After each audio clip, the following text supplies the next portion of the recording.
नमस्कार, बहुत बहुत स्वागत है आप सभी का नादी टीवी में। मैं हूं आपके साथ अस्मिता और इस वक्त का सबसे बड़ा अपडेट लेकर आई हूं। सबसे पहले आपको बता दूं, इलेक्शन से जुड़ा सबसे बड़ा, सबसे सटीक अपडेट। उत्तर प्रदेश की 80 सीटों का आज रिजल्ट है।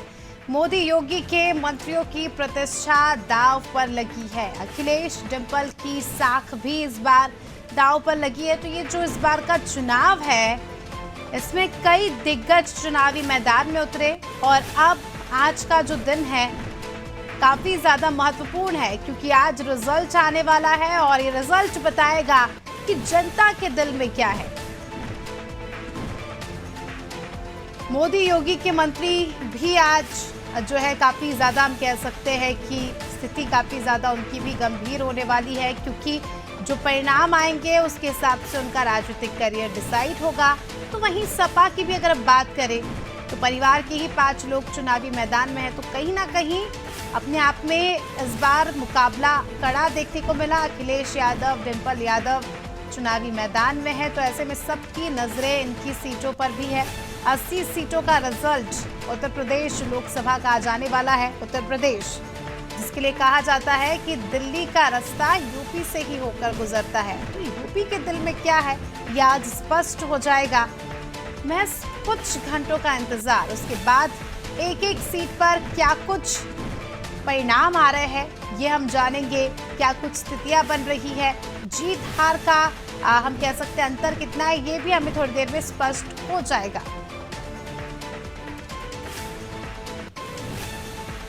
तो आज किसके सर पर ताज सजेगा और किसके सपने टूटेंगे, इस बात का खुलासा हो जाएगा कि आज परिणाम का दिन है। क्योंकि एक तरफ हमने देखा इस बार बीजेपी 370 और एनडीए 400 पार का दावा कर रही है, तो क्या ये दावा पूरा हो पाता है? क्या कांग्रेस 10 साल बाद सत्ता में वापसी कर सकती है? इन तमाम सवालों के जवाब आज हमें मिल जाएंगे। आज सुबह 8 बजे से वोटिंग की काउंटडाउन शुरू होगी, मतगणना शुरू होगी और जो वोट जनता ने दिए हैं किसके पक्ष में क्या कुछ परिणाम रहा ये हमें पता चल जाएगा। तो सबसे पहले पोस्टल बैलेट से शुरुआत होगी। चलिए, अलग अलग सीटों से हमारे सहयोगी रिपोर्टर्स हमारे साथ जुड़ चुके हैं, उनसे जानेंगे कि ग्राउंड लेवल पर क्या कुछ हाल है। सबसे पहले लखनऊ से अभिषेक का रुख करना चाहूंगी। अभिषेक, क्या कुछ स्थिति देख रहे हैं? आज सबसे बड़ा दिन है, आज परिणाम का दिन है, सबकी नजरें आने वाले परिणाम पर। किस तरह की तस्वीरें देख रहे हैं? कितने राउंड में यहाँ पर काउंटिंग होनी है? देखिए, अगर लखनऊ की बात की जाए तो राजधानी लखनऊ में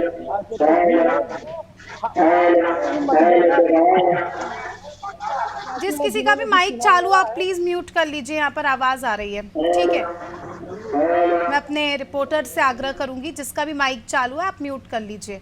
ठीक है अभिषेक, आप कंटिन्यू कीजिए। देखिए, लखनऊ में भी वैसा ही माहौल है जैसा अन्य जनपदों में है। जो प्रत्याशी है वो चुनाव जी जी जो का इंतजार है, उसका जो समय है वो मतगणना की जो प्रक्रिया है वो शुरू होने वाली है। लखनऊ में 3 सीटों के लिए गिनती हो रही है। मोहनलालगंज सीट जो लखनऊ से सटी हुई सीट है, ग्रामीण सीट है, उसकी भी गिनती यही रमाबाई अम्बेडकर लखनऊ पार्क में हो रही है और लखनऊ लोकसभा की भी गिनती हो रही है। और पूर्व मंत्री आशुतोष टंडन के निधन के कारण अभिषेक 2 मिनट प्लीज अपना माइक आप म्यूट कर लीजिए। जिसका भी माइक चालू हो, आवाज आ रही है, डिस्टर्बेंस हो रहा है। लखनऊ में ठीक है अभिषेक, मतदान हुआ था तो लखनऊ पूर्व की भी जो सीट है उसकी, लखनऊ पूर्व की सीट है उसके लिए भी उपचुनाव हुआ था। तो एक विधानसभा का उपचुनाव और 2 लोकसभा का चुनाव, कुल 3 सीटों के लिए यहाँ पर मतगणना है। विधानसभा के उपचुनाव से तो बहुत समीकरण प्रभावित नहीं होंगे, क्योंकि प्रदेश चलिए ठीक है। बाराबंकी से नितेश मिश्रा हमारे सहयोगी हमारे साथ जुड़े हैं। नितेश, आज का दिन काफ़ी ज़्यादा महत्वपूर्ण है, सबकी नज़रें उत्तर प्रदेश की सीटों पर, क्योंकि दिल्ली का रास्ता यूपी से ही गुजर कर जाता है और इस बार चुनावी रण में कई दिग्गज हमें दिखाई दिए, मोदी योगी के कई मंत्री, और इसके अलावा जो है यादव परिवार की भी साख दांव पर लगी है। बिल्कुल अस्मिता, जैसा कि आप जानते हैं कि दिल्ली का रास्ता यूपी से होते हुए जाता है, तो हमारी मौजूदगी इस वक्त जनपद बाराबंकी में हो। देखा जाए तो यहाँ की जो राजनीतिक समीकरण है वो कहीं ना सिर्फ पूर्वांचल को बल्कि दिल्ली को भी और राजधानी को पूरी तरीके से प्रभावित करते हैं। बात करें अगर जमीन की, तो इस जमीन को हमेशा से यादव लैंड माना जाता है। यहाँ एक समय पर समाजवादी पार्टी का लंबे अरसे तक कब्जा रहा, लेकिन इस बार अगर बात करें तो यहाँ भारतीय जनता पार्टी और कांग्रेस गठबंधन यानी कि समाजवादी पार्टी और इंडिया ब्लॉक यहाँ पर चुनाव लड़ रहा है। तो कहीं ना कहीं यहाँ के समीकरण बहुत ही अप्रत्याशित होने की संभावना जताई जा रही है, क्योंकि यहाँ पिछले 2 बार से लगातार भारतीय जनता पार्टी का कब्जा है। तो अगर जो नेशनल स्तर से जो बात आ रही है कि जिस तरीके से प्रधानमंत्री मोदी की इज्जत साख पर लगी हुई है, जिस प्रकार से तमाम राजनीतिक दलों की साख दांव पर लगी हुई, वैसे ही भारतीय जनता पार्टी की साख बाराबंकी के दांव पर लगी है। क्योंकि यहाँ से इंडिया ब्लॉक के जो कैंडिडेट हैं, अगर उनको जीत नहीं भी मिलती है तब भी कांग्रेस का कुछ नहीं जाता है, लेकिन भाजपा जो यहाँ से लगातार 2 बार लोकसभा की सीट पर कब्जा रखी है, अगर वह सीट जीतने में सफल नहीं होती है तो निश्चित ही इसके परिणाम बहुत ज्यादा अप्रत्याशित होंगे। बिल्कुल, और अपने आप में जो बड़े बड़े टारगेट यहाँ पर रखे गए हैं, अपने आप में इस चुनाव को दिलचस्प तो बनाई, क्योंकि एक तरफ बीजेपी जहाँ 370, एनडीए 400 पार का नारा दे रही थी, तो वहीं कांग्रेस भी कहीं ना कहीं पीछे नहीं थी। जिस तरह से एग्जिट पोल भी सामने आए, कांग्रेस उसको एक्सेप्ट करने के लिए रेडी नहीं थी, और राहुल गांधी का कहना था कि 295 सीट्स लाएंगे, उत्तर प्रदेश में भी बहुमत के साथ जो है जीतेंगे। तो अपने आप में आज का दिन इस तरह के बयानों से काफ़ी ज़्यादा दिलचस्प हो जाता है, क्योंकि आज का दिन देखने वाला है, और जिस तरह से वादे दावे किए गए, अब वो आज हमें समझ आ जाएंगे कि जनता किससे ज़्यादा प्रभावित हुई है। रामपुर से हमारे सहयोगी याकूब हमारे साथ जुड़ चुके हैं। याकूब, अगर हम रामपुर की बात करें, कितने राउंड में यहाँ पर काउंटिंग होगी, किस तरह की व्यवस्थाएं देख रहे हैं, और सबसे महत्वपूर्ण सवाल, हवा का रुख किस ओर है?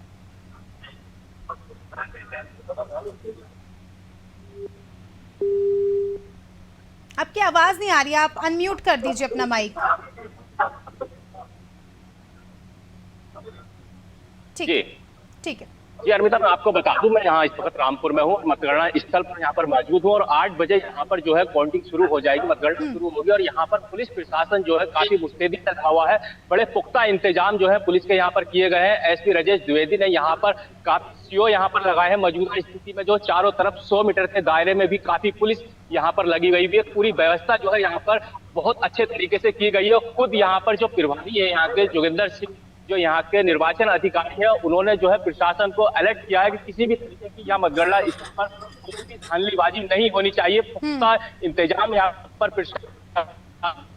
है। और हम अब इंडिया गठबंधन की हम बात करते हैं तो यहाँ पर जो है अखिलेश यादव ने एक नया चेहरा मौलाना मोहिबुल्लाह नदवी को यहाँ से उतारा है। तो वही बीजेपी जो पुराने प्रत्याशी थे लोधी मैदान में, दोनों में कांटे की टक्कर मानी जा रही है। और जनता का जो रुझान है वो आज जो है एक पूरा तरीके से जो है सबका रुझान जो है टीवीओ पे लगा हुआ है। और अब सब देखेंगे कि यहाँ से कौन बाजी मारता है, क्योंकि पहले यहाँ मोदी उपचुनाव जीतकर गए थे,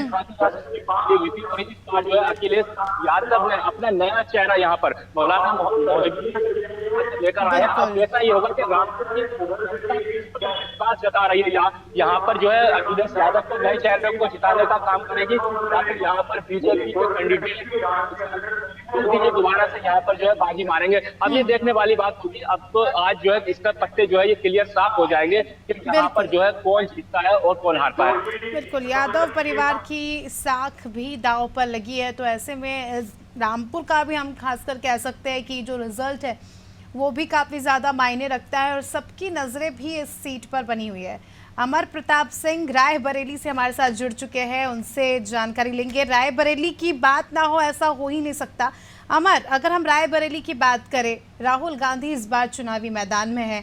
जिस तरह से हमने देखा प्रचार प्रसार में तो हजारों की भीड़, लाखों की भीड़ आई राहुल गांधी को सुनने के लिए, और लोगों में काफ़ी ज़्यादा उत्साह देखा गया। क्या लगता है आज भी जनता ने उन्हें प्यार दिया होगा, आज इस बात का खुलासा हो जाएगा? बता दें कि रायबरेली देश की सबसे हॉट सीटों में शुमार है। यहाँ राहुल गांधी चुनावी मैदान में है और रायबरेली इस बार देश की सबसे हॉट सीट बनी रही। लगातार देश के गृह मंत्री अमित शाह रायबरेली सीट पर नजर बना रहे। उन्होंने यहाँ से भारतीय जनता पार्टी के प्रत्याशी दिनेश प्रताप सिंह को इस बार चुनाव जिताने के लिए पूरी ताकत लगा दी हो। लगातार चुनावी दौरों में 2 बार रायबरेली आए। उन्होंने यहाँ से समाजवादी पार्टी के कद्दावर नेता मनोज पांडे को भारतीय जनता पार्टी की सदस्यता दिलाई। तो कहीं ना कहीं रायबरेली गांधी परिवार का गढ़ माना जाता रहा है और लगातार गांधी परिवार का ही इस सीट पर कब्जा रहा है। लेकिन इस बार रायबरेली में चुनाव बहुत ही दिलचस्प रहा है और आज देखने वाली बात यह होगी कि क्या रायबरेली में जो गांधी परिवार का गढ़ है, गांधी परिवार अपना गढ़ बचाने में कामयाब होता है या अमित शाह की रणनीति में पड़ करके गांधी परिवार इस बार अमित शाह की रणनीति में फंस करके रायबरेली सीट गंवाता है। जी बिल्कुल। फिरोज खान हमारे सहयोगी देवरिया से जुड़ चुके हैं। फिरोज, देवरिया सीट की बात करें, क्या कुछ यहाँ पर, क्योंकि 8 बजे से मतगणना शुरू हो जाएगी, उसके पहले किस लेवल की व्यवस्थाएं देख रहे हैं, कितने राउंड में काउंटिंग होनी है और क्या कुछ रुख यहाँ पर आपको नजर आ रहा है राजनीतिक पार्टियों का? बेटा आपको बता दें कि देवरिया जनपद की 2 सीटें हैं, सलेमपुर लोकसभा और देवरिया लोकसभा। लेकिन सलेमपुर की जो लोकसभा है वो उसकी मतगणना जो है बलिया में होगी और देवरिया की जो है यहाँ पे 2 जगह सेंटर बनाए गए हैं, महाराजा अग्रसेन इंटर कॉलेज और देवरिया सीनियर सेकेंडरी स्कूल। आपको बता दें कि यहाँ पे पिछले 2 लोकसभा चुनाव के अंदर भाजपा का यहाँ पे कब्जा रहा है, लेकिन इस बार जो है कांग्रेस ने, इंडिया गठबंधन ने यहाँ पे बड़ा ही जबरदस्त प्रत्याशी उतारा। अखिलेश प्रताप सिंह जो राष्ट्रीय प्रवक्ता है कांग्रेस के, उनको मैदान में उतारा है और ये सीट जो है परंपरागत रूप से भाजपा की सीट में, क्योंकि सीट पे 27% ब्राह्मण हैं और अन्य जातियों को मिला के समीकरण यहाँ पे भाजपा के पक्ष में जाते हैं।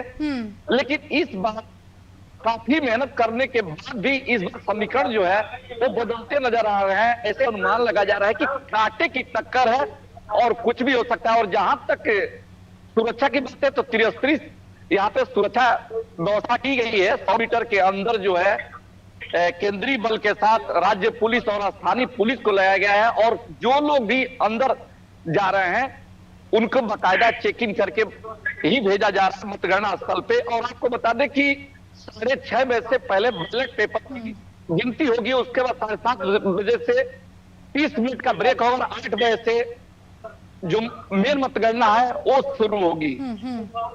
जी ठीक है। अभिषेक, आपका रुख करना चाहूंगी। अभिषेक, जिस तरह से एग्जिट पोल सामने आए, बीजेपी को यहाँ पर बहुमत मिलती दिखाई दी और कहीं ना कहीं जो नारे यहाँ पर लगाए थे 400 पार, बीजेपी 370, तो कहीं ना कहीं उसके क्लोज में ही हमें एग्जिट पोल में जो नतीजे एग्जिट पोल के अकॉर्डिंग बता रहे हैं वो दिखे और कांग्रेस कहीं ना कहीं पीछे नजर आ रही है, बैकफुट पर नजर आ रही है।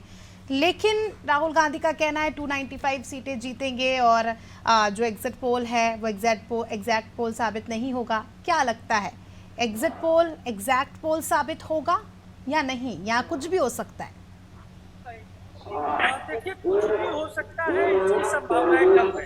या तो देश में एनडीए की सरकार बनेगी या फिर इंडिया का दावा होगा, लेकिन ऐसा होने की संभावना बेहद कम है कि त्रिपुरी समीकरण बनकर आए या अल्पमत की सरकार बने या सहयोग की सरकार बने। जिसको भी मिलेगा बहुमत मिलेगा, क्योंकि इसकी संभावनाएं प्रबल नजर आ रही है। वही बात एनडीए की, देखिए एनडीए 400 के पार के नारे को बहुत कॉन्फिडेंस के साथ दिया। एनडीए का छोटा से छोटा नेता और बड़ा से बड़ा नेता इस बात को बहुत मजबूती से रख रहा था जनता के बीच, मतदाताओं के बीच कि हम 400 पार कर रहे हैं। कहीं ना कहीं एक साइकोलॉजिकल जो स्ट्रेटजी होती है, मानसिक रणनीति होती है, उसका भी एक उदाहरण था 400 पार का नारा। फिलहाल आज जो मतगणना होगी, जो मत जनता के पेटियों में बन रहे हैं, में कैद है, जब उनकी गणना होगी तब बिल्कुल स्थिति साफ हो जाएगी। और दोपहर 2 बजे जब हम आप दोबारा चर्चा करेंगे तो स्थितियां पूरी तरीके से साफ होने लगेगी कि अगर क्या एनडीए 400 पार गया है या 300 साढ़े 300 गया है या 250 से 300। बिल्कुल, और ये देखना अब दिलचस्प होगा कि एग्जिट पोल में जो नतीजे बताए हैं बीजेपी बहुमत के साथ जीत रही है, ये हालांकि अब थोड़ी देर में क्लियर हो जाएगा। नितेश, आपका रुख करना चाहूँगी। नितेश, हर बार जो है चुनाव की प्रकृति अलग अलग होती है।